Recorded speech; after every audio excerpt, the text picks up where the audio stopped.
Shalom, shalom, peuple de Dieu, c'est votre bien-aimé Jean-Psy Dandou. Je viens devant de vous encore en ce jour pour parler d'un sujet trop important. Je trouve que c'est vraiment important. Peut-être Dieu pourra toucher et ramener quelqu'un vers sa présence. Alors, il y avait des questions qui montaient en moi et l'Éternel m'a convaincu de faire cette vidéo et on va parler ensemble. C'était quoi la question? Je me demandais pourquoi la sainteté. Bizarre, hein? Oui. Pourquoi la sainteté? L'Éternel est tellement compatissant. D'ailleurs, il a vu le monde dans son péché. Il a quitté les ciels et il est venu. Il s'est sacrifié pour nous. Il nous a rendu importants à ses yeux. Je l'ai dit dans Ézéchiel, je t'ai vu dans ton sang, baigné dans ton sang, je suis descendu, je t'ai lavé et j'ai mis un chaînette d'or dans tes pieds. Et pourquoi il ne peut pas seulement, quand il nous voit encore dans les péchés, il nous pardonne seulement? Est-ce qu'on doit chaque fois chercher à demander au Saint-Esprit de nous révéler à chaque minute, à chaque heure nos erreurs pour dire pardon à Dieu? Est-ce que c'est pas un café? Je vais poser toutes ces questions. Non, je crois bien aimé, on doit se poser des telles questions. Parce que réellement, la chair humaine est conduite par des lois. Et il y a une loi qui bat record et la loi de l'importance. La loi des priorités.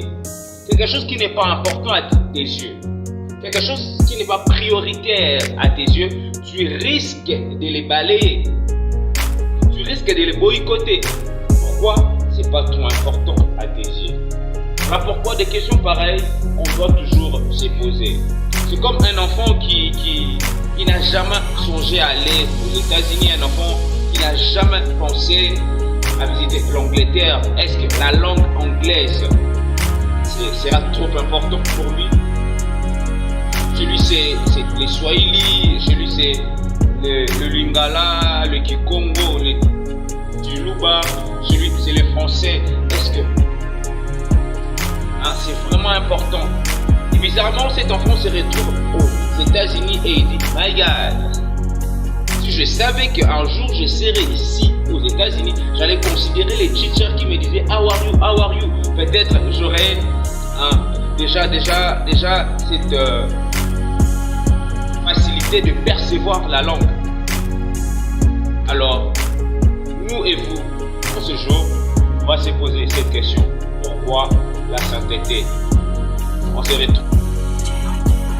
Encore une fois bien aimé, shalom, voilà des retours.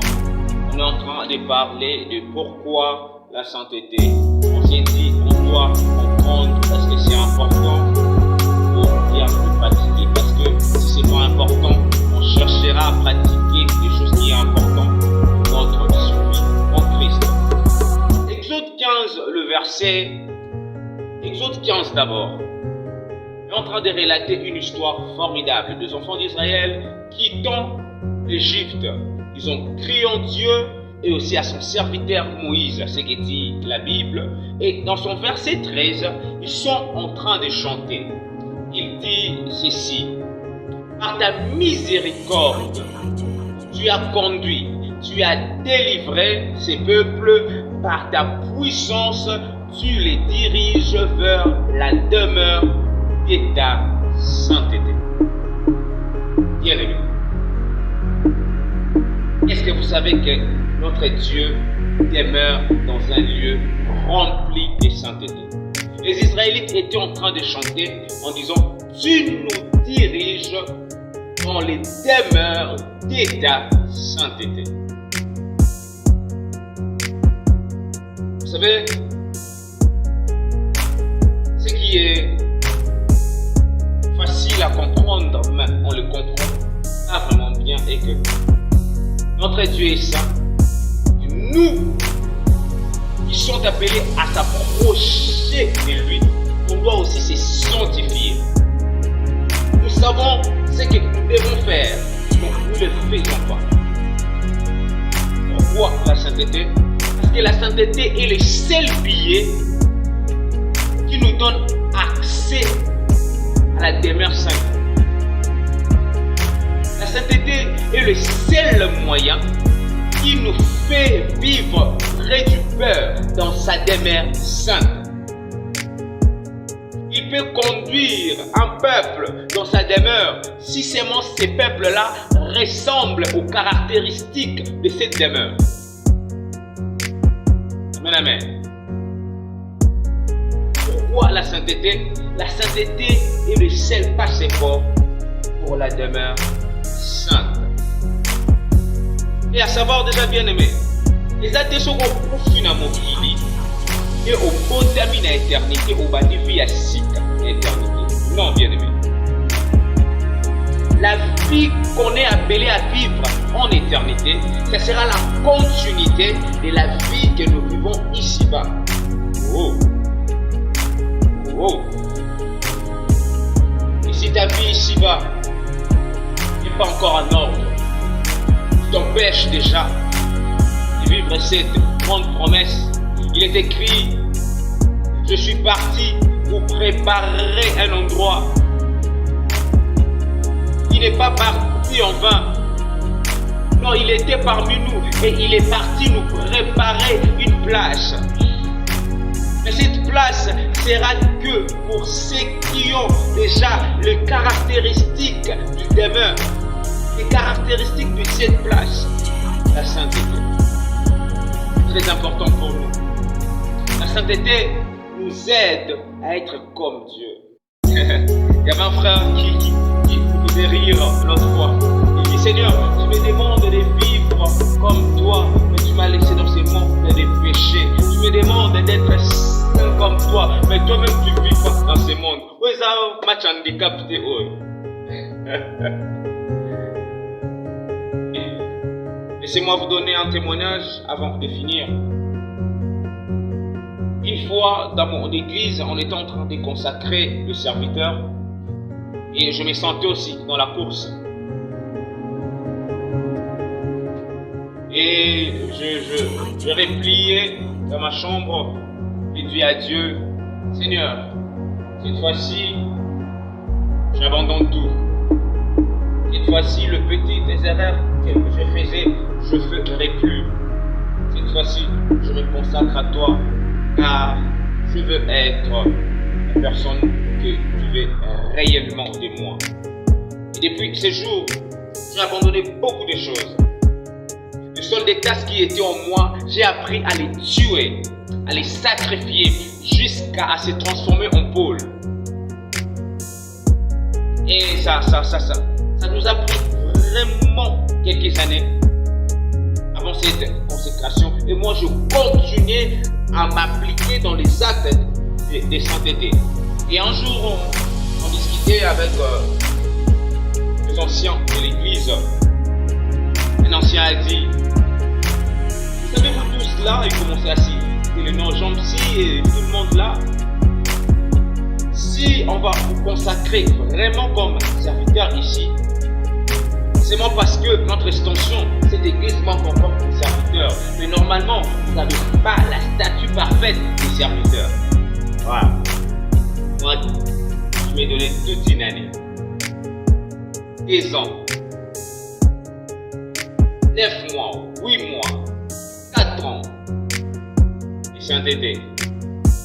Je m'appliquais dans des actes de sainteté. J'étais un peu blessé dans mon ego. En lui entendant me parler, je lui ai dit: non, papa, ne dis pas ça. Tu sais pas comment nous vivons. Et quand il est parti, on parlait entre nous et on s'est donné même des éloges. Moi, je fais ça parce que l'être humain, quand il fait bien les choses, il s'attend à des Oscars.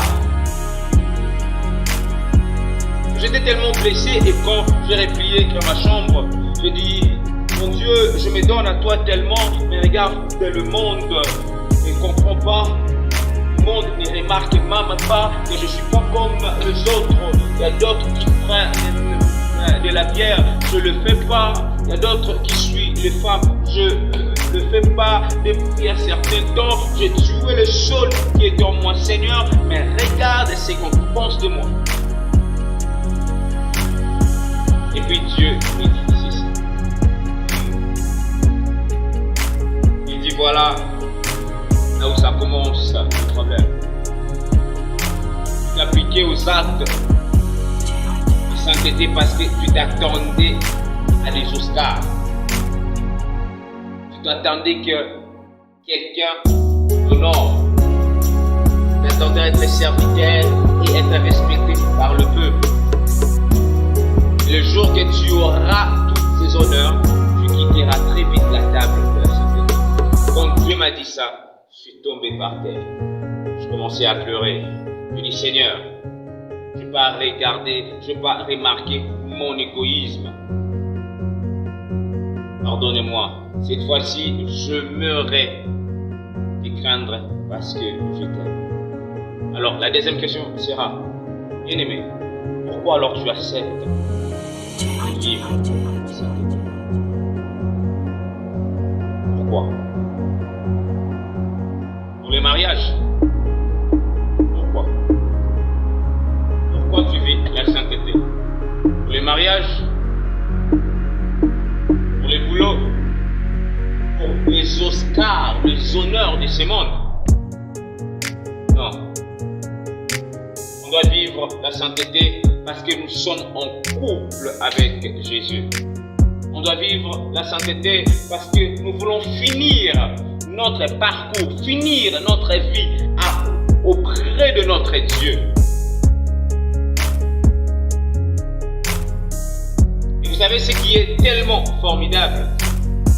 On a encore le temps de réparer avec. Je t'invite à réparer avec Dieu. Je ne sais pas ce que tu as fait. Je ne sais pas comment tu t'es conduit. Mais tout ce que je sais, en regardant ces vidéos, tu te rappelles au moins de là où tu as tombé. Le Saint-Esprit t'inspire au moins de là où tu as mal fait les choses. Répare avec Dieu.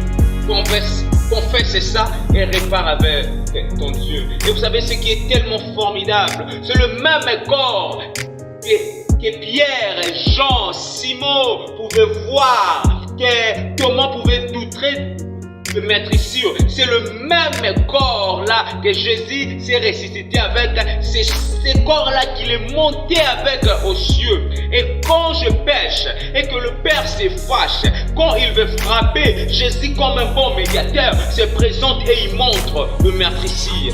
Il dit, n'a pas la qui payer. Tata, ça n'a pas calme. Ma choumouana à boutique. Nous avons encore le temps.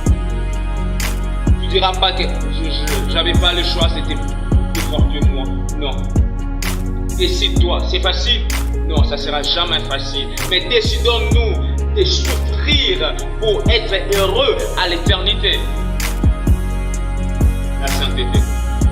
Pourquoi la sainteté? Parce que la sainteté est le seul billet pour le ciel. Pourquoi la sainteté? La sainteté parce que nous voulons garder cette relation avec Christ. Nous ne sommes pas saints pour quelques objectifs terrestres. Non. Nous ne sommes pas saints pour montrer aux gens et leur dire je suis plus fort que vous, comme on voit aujourd'hui. Non. Frère, pour te choquer, tu n'es pas même saint pour Dieu. Non. Parce que lui, il fait s'en foutre. Il met la loi, tu n'obéis pas, il cherche celui qui va obéir. Et il demeure avec lui. Mais tellement il t'aime, il met la loi. Et il dit au Saint-Esprit de toujours te rappeler. De toujours te rappeler que lui, il est saint, toi aussi tu dois être saint. Pour que tu vis bien en couple avec lui. Tu ne vis pas la sainteté pour Dieu. Normalement, nous vivons la sainteté pour nous, que nous soyons en bon terme avec Dieu. Que cette vidéo interpelle quelqu'un. Et prochainement, on va parler de comment pratiquer la sainteté. Tu entends des prédicateurs qui nous disent Banganzambe, Banganzambe, Banganzambe na mato, na biso koma randeti, Rabanga mboa moko boisa, la na point sur na lekia au soangai. Prédicateurs, parlez-nous de vos faiblesses. Prédicateurs, dites-nous comment vous avez quitté ces péchés-là. Parce que il est écrit, il n'y a pas de nouveaux péchés. C'est-à-dire, il n'y a que de nouveaux pécheurs. Alors toi aussi, tu as vécu ce que nous vivons en étant jeunes. Mais l'Éternel t'a aidé à quitter ça. Parlez-nous de vos faiblesses. Et dites-nous comment nous en sortir. C'était votre frère Jean-Psy Kandu. Et cette voix t'interpelle encore à vivre la sainteté. Parce que je serai heureux de te voir un jour près du Père. Ensemble, moi et toi, en train de chanter pour Dieu. Je déclare sur toi que cette année ne partira pas avec les bénédictions que Dieu a prévues pour toi. Cette année, tu ne finiras pas en train de pleurer. Non, cette année, tu ne finiras pas en train de t'inquiéter. Non. La Bible nous dit, il y a un temps pour tout. Le temps de pleurer est passé. Voici ton temps de sourire. Je le déclare au nom de Jésus.